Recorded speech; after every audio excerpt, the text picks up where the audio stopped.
Stand up for a second. Pretend to kick a football. You already knew which foot, didn't you? Now picture pushing off on a bike, or the leg that leads when you break into a run. Same side, almost every time. You have a favorite foot. Most of us do. And here's the strange part. You never really chose it. It was decided somewhere you can't see. But hold on. Let's rewind. Way back, past the pitch, past the bike, past every game you've ever played, to the very first humans. No footballs, no bikes, just survival on an open plain. Did they have a favorite foot too? Was this always part of us, or is it something that came later? Why does one side of your body quietly run the show while you barely notice? Let's find out. So, did our ancestors have a favorite side? Yes, and it's far older than you'd guess. We can't dig up an ancient foot, but we can read their hands. The scratches on a Neanderthal's front teeth from slicing food gripped in one fist. Right-handed. The stone tools they shaped, knapped by right hands. Go back hundreds of thousands of years and the bias is already there. And where the hand leads, the foot follows. This isn't modern. It's older than language, older than farming. And it isn't only your hands. You have a favorite foot, a dominant eye, even a dominant ear. But watch the bias fade as it travels down your body. About 88% of us are right-handed, 81% right-footed, 71% right-eyed, 59% right-eared.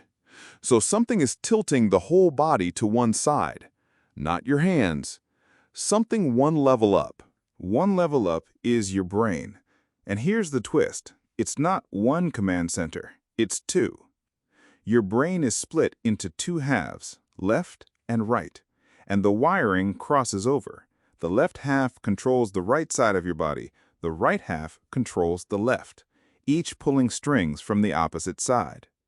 But why pick a favorite at all? Why not use both sides equally?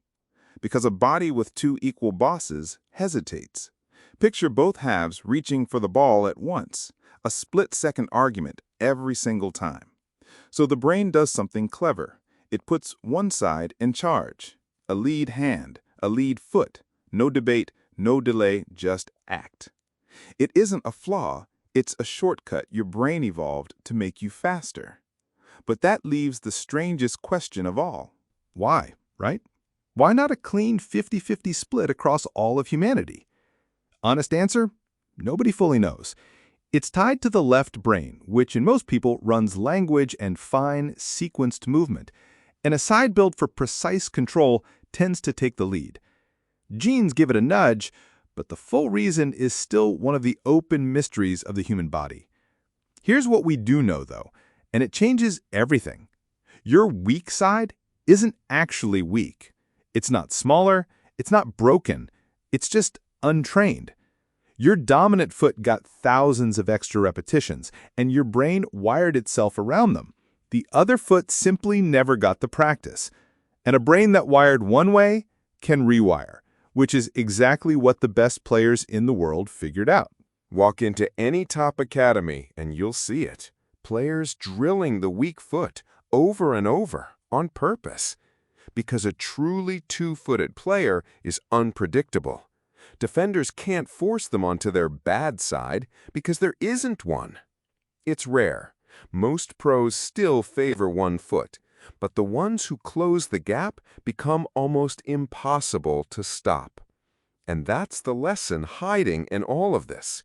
Your favorite side was handed to you by a brain split in two, a bias older than language, and thousands of quiet repetitions you never even noticed. But it was never a limit. It's a starting line. So stand up. That foot you'd never kick with? Give it a try. Your brain is more rewirable than you think. Which foot are you, and have you ever trained the other one? Tell me below.